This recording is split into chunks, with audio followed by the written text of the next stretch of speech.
Bismillahirrahmanirrahim. Assalamualaikum warahmatullahi wabarakatuh. Inilah highlight inti dari video kali ini. Allahumma sholli ala sayyidina Muhammad. Alhamdulillahirabbil alamin. Saudaraku, untuk menjalin silaturahmi dan persaudaraan kita, saya minta tolong kepada saudara, bila berkenan, sekali lagi bila berkenan, untuk bisa mengklik kotak subscribe di bawah video ini. Ini adalah bentuk terima kasih. Dengan demikian, semoga saya lebih semangat di dalam membuat video-video selanjutnya, dan Anda insya Allah bisa melihat semua video yang saya upload. Terima kasih. Bismillahirrahmanirrahim. Assalamualaikum warahmatullahi wabarakatuh. Halo, jumpa lagi dengan channelnya Pak Tony. Alhamdulillah wa syukurillah, Allah memberikan banyak kenikmatan kepada kita, terutama nikmat sehat dan nikmat sempat, sehingga kita bisa bertemu walaupun lewat dunia maya. Ini bukan kebetulan, tapi sudah diatur oleh Allah. Saya diberikan kemudahan membuat channel ini, dan Anda masuk di channel saya, sehingga Allah menggerakkan hati Anda untuk masuk di channel saya, sehingga kita bisa bertemu. Alhamdulillahirabbil alamin. Semoga pertemuan kita membawa manfaat. Salawat dan salam mari selalu kita sanjungkan kepada Nabi Muhammad SAW, Nabi dan Rasul pilihan yang telah membawa kita minal dzulumati ilan nur, dari alam gelap gulita menjadi alam terang benderang. Dengan mengucap Allahumma sholli ala sayyidina Muhammad wa ala ali sayyidina Muhammad, mudah-mudahan Allah memberikan syafaat kepada kita melalui Rasulullah SAW, dan kita kelak akan masuk surganya Allah bersama-sama Rasulullah SAW. Amin Allahumma amin. Katanya tidak normal karena piramida penduduknya menggelembung di tengah kayak gentong, karena kematian yang paling banyak di Indonesia justru di usia muda. Kenapa? Karena chance dan peluangnya lebih banyak usia muda. Tanya pada Bapak kepolisian bahwa kematian itu paling banyak di usia muda, karena satu, yang mati karena kebut-kebutan laka lantas rata-rata remaja. Jarang kakek nenek kebut-kebutan, Mbah Kromo, Mbah Suto, Mbah Cipro ngebut karo nggon jangkit 2 menar neng di jarang. Uswatun hasanah. Shadaqallahul adzim wa shadaqa rasul karim wa nahnu ala dzalika minasyahitin wasakirin walhamdulillahirabbil alamin. Yang saya hormati, saya taktimi, saya banggakan, saya muliakan, mudah-mudahan Allah berkahi hidupnya dunia sampai akhirat. Para orang tua-tua kami, para senior kami, para guru-guru kami, para ulama-ulama kami, para syekhuna semuanya para asatid, ustadz-ustadz, nuwun sewu Pak Purwanto, dan juga mohon Pak Asisten, Bu Bupati, mohon maaf saya dahulukan yang tua dulu karena saya orang Jogja. Di dalam tradisi Jawa, orang tua disebut sepuh. Kenapa disebut sepuh? Karena asapnya lebih ampuh. Orang tua harus saya dahulukan karena kemungkinan besar juga akan mendahului saya, kemungkinan besar. Walaupun belum tentu, nuwun sewu, karena kematian itu di tangan Allah, betul nggak? Bisa saja yang tua duluan, saya belakangan, bisa nggak? Bisa juga saya belakangan, yang tua duluan, bisa nggak? Karena kematian itu di tangan Allah. Saya selalu kalau bikin statement seperti ini selalu direspon dengan senyum dan tertawa, karena ada 2 kesalahan mindset. Maka izinkan saya ingin meluruskan pemikiran dan mindset yang keliru di Purworejo ini. 1, setiap disebut mati selalu dikaitkan dengan usia. Maka kalau ada orang meninggal dunia, pertanyaannya adalah usia berapa? Itu kesalahan pertama. Mohon maaf, apakah orang mati harus tua? Ada nggak anak kecil yang mati? Ada nggak? Adakah remaja yang mati? Ada nggak? Bayi yang mati karena difteri? Ada nggak? Orang tua mati? Ada nggak? Tapi kalau mau lihat di dalam data di population studies, di pusat kependudukan di Indonesia ini, datanya tidak normal karena piramide penduduknya menggelembung di tengah kayak gentong, karena kematian yang paling banyak di Indonesia justru di usia muda. Kenapa?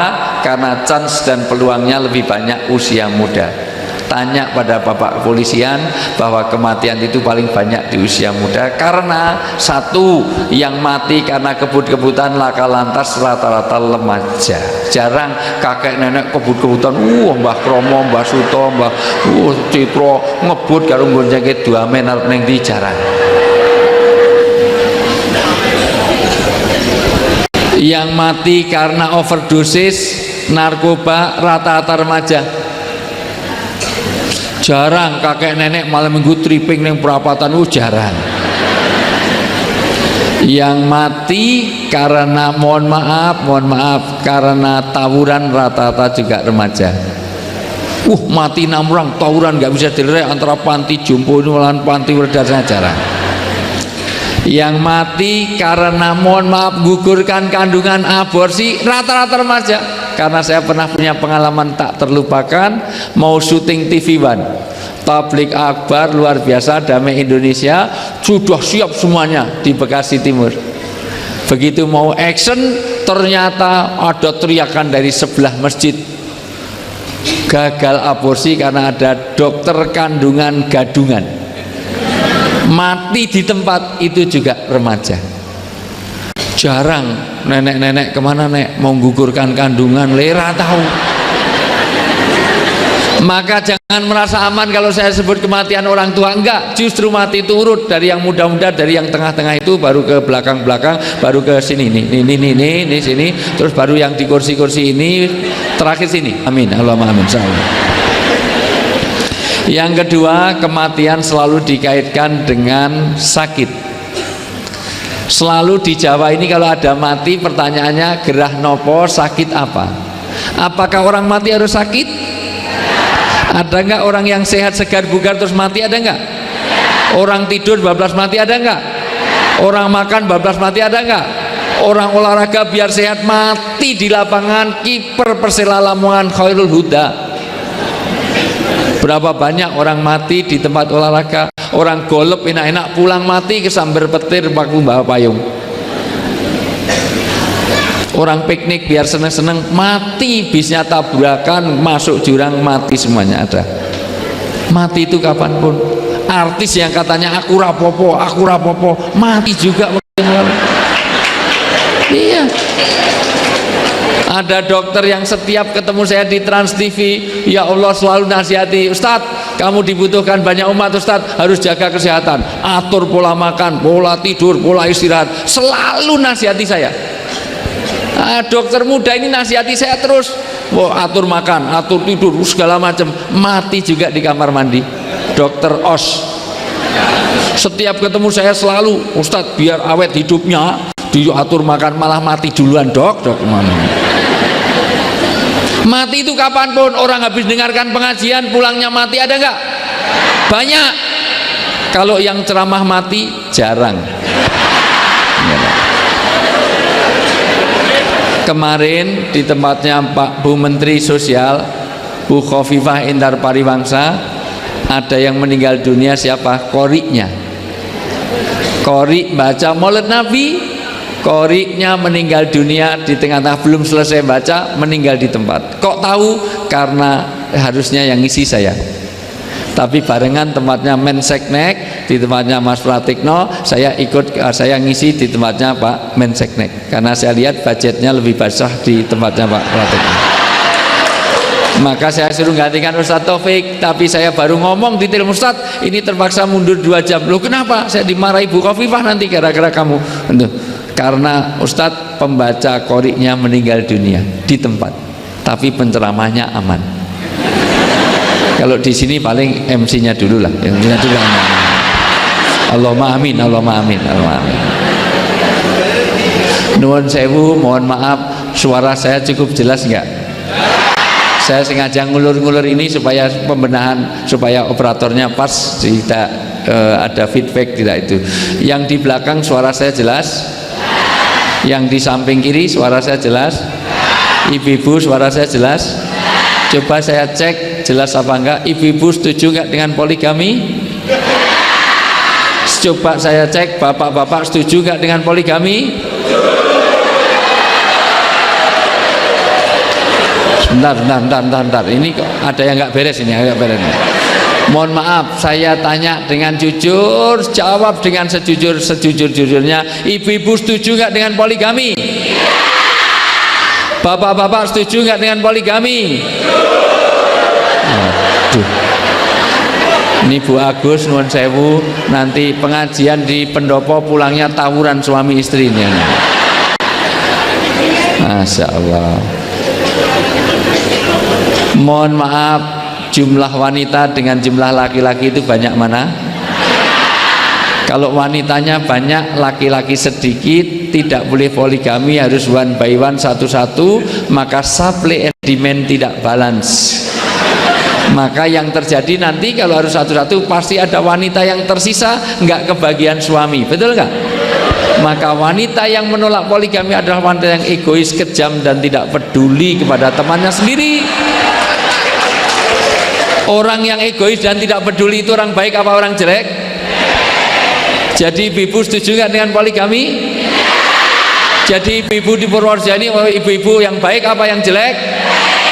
Nah, susah kan? Mikirnya susah. Ibu kalau sudah nikah pengen hidupnya berat apa ringan? Perhatikan bapak-bapak, semua wanita kalau sudah nikah pengen hidupnya ringan. Sekarang saya tanya, kalau suami satu yang layani 3 orang istri, kan jadi ringan. Satu di sumur, satu di kasur, satu dapur, ini masak, ini maca, ini mana, ini isa-isa, ini mbah-mbah, ini melumah, kan enak. Jadi setuju dengan poligami? Katanya pengen ringan. Namanya aja istri. Istri itu berapa? 3. Kalau 1 kalau 2 kalau 3 1, 2, 3. Jadi istri berapa? Tanya pada Pak Kiai saya, Masya Allah. Ada ketua NU, ada ketua Muhammadiyah, Masya Allah. Ya Rasulullah, siapa yang paling hormati dalam hidup saya? Siapa? Ibu. Kemudian siapa? Kemudian siapa? Kemudian siapa? Ibunya berapa? Bapaknya? Jadi setuju dengan poligami? Logika nggak jalan, hadis nggak mengerti, bahasa Inggris nggak bisa. Gimana ini? Ya sudah, pokoknya madu di tangan kananmu, racun di tangan wanita. Kalau nggak mau dimadu, ngomong drill ya, ngomong drill ya. Sayangnya laki-laki kalau nikah lagi cari yang lebih muda, lebih cantik, lebih baino, lebih seksi. Nikahnya sembunyi-sembunyi tanpa diketahui istri. Sering-seringnya nikahnya itu dilakukan secara siri. Kalau nikah lagi cari yang lebih muda, lebih cantik, lebih baino, kira-kira dorongannya syariat atau syahwat? Jangan ibu yang jawab. Yang lakukan laki-laki kok ibu yang jawab. Itu menuduh, itu suudon, itu busuk hatinya. Tapi memang kebanyakan laki-laki suka egois, betul nggak Bu? Suka cari menang sendiri, betul nggak Bu? Lanang olo-olo jaluk menang, betul? Suka merasa super, betul nggak Bu? Makanya saya nggak suka sama laki-laki. Makanya sampai detik ini saya yang ikut mempelopori berita Prof Ois, saya termasuk anti LGBT. Mudah-mudahan LGBT juga ditolak di Purworejo. Hati-hati kalau bapak-bapak di sini, insya Allah malah aman ini. Dilihat posturnya malah aman. Justru yang menakutkan sekarang yang six pack itu. Ya. Kalau six pack itu malah ikut nge-gym di Kelapa Gading, tapi tangannya keriting, luar biasa, ini bahaya. Sebagai penutup video ini saya sampaikan bahwa tujuan saya membuat konten atau unggahan ini adalah untuk membunuh lupa, karena saya sudah tua, biar ada kegiatan, tidak pikun, ya ini usaha saya agar Allah memberikan mudah-mudahan ketenangan jiwa, panjang umur, dan bisa beribadah, dan terutama juga bisa berguna bagi orang lain. Yang kedua, akan meninggalkan jejak digital, yaitu mudah-mudahan saya memiliki amal jariah melalui ilmu ini, ya, sehingga ini bisa bermanfaat walaupun saya sudah meninggal, masih bisa dimanfaatkan oleh orang-orang yang membutuhkan. Yang ketiga, yaitu saya bertujuan meningkatkan keimanan kepada anak cucu saya, dan juga jangan sampai kejadian yang jelek ini terjadi lagi pada orang lain, sehingga kita ambil hikmah dari kejadian yang sudah ada, orang lain akan mendapat pengalaman dan tidak terjebak dengan hal-hal yang tidak baik. Kemudian pesan saya, ya, jangan lupa ketika Anda mendapatkan masalah, itu Anda sholat 2 rakaat, apakah itu namanya sholat hajat ataupun sholat mutlak. Kemudian Anda berdoa setelah sholat, ya, doa itu disertai mungkin dengan sholawat, dengan ini mendengarkan video ini, kemudian Anda berikhtiar dan bersabar, ya. Yang terakhir, ya, saya doakan mudah-mudahan Anda, keluarga Anda, kita semua diberikan keberkahan, diberikan rezeki yang halal dan berlimpah, dan bisa membantu orang lain. Kemudian disclaimer-nya, bahwa mungkin dalam video ini ada kesamaan ide. Ya, kalau itu baik, alhamdulillah. Kalau tidak baik, saya mohon maaf. Ya, kemudian yang kedua, saya bukan ahli apapun dan bukan kiai. Jadi mungkin saja banyak yang keliru. Kalau ada yang baik, itu datang dari Allah. Kalau ada yang tidak baik, itu kebodohan saya, maka saya mohon maaf sebesar-besarnya. Yang ketiga, mungkin judul, gambar, dan captionnya mungkin berbeda dengan apa yang terkandung di dalam isinya. Saya mohon maaf, mungkin saya hilaf, atau mungkin saya sengaja karena itu untuk daya tarik, ya. Mudah-mudahan Anda memaklumi. Yang keempat, bahwa unggahan ini terutama adalah untuk anak cucu saya, famili saya, keluarga saya. Tetapi manakala ada dari di luar keluarga saya yang kemudian berminat, tertarik, dan digerakkan oleh Allah masuk di channel saya, dan Anda merasa dapat manfaat, alhamdulillah, silahkan, dan terima kasih atas perhatian Anda. Kemudian yang kelima, itu adalah pendapat pribadi mungkin, ya. Sifatnya subjektif, jadi mungkin saja tidak sesuai dengan apa yang Anda bayangkan dan Anda inginkan. Itu semua mungkin salah saya, dan saya mohon maaf sebesar-besarnya. Saya doakan mudah-mudahan apa yang telah kita dapatkan di dunia ini diberikan keberkahan oleh Allah, dan Allah memaafkan semua dosa kita. Terima kasih. Subhanakallahumma wa bihamdika asyhadu alla ilaha illa anta astaghfiruka wa atubu ilaik. Assalamualaikum warahmatullahi wabarakatuh. Ala Muhammad. Allahumma sholli ala sayyidina Muhammad. Ala Muhammad. Allahumma sholli ala sayyidina Muhammad.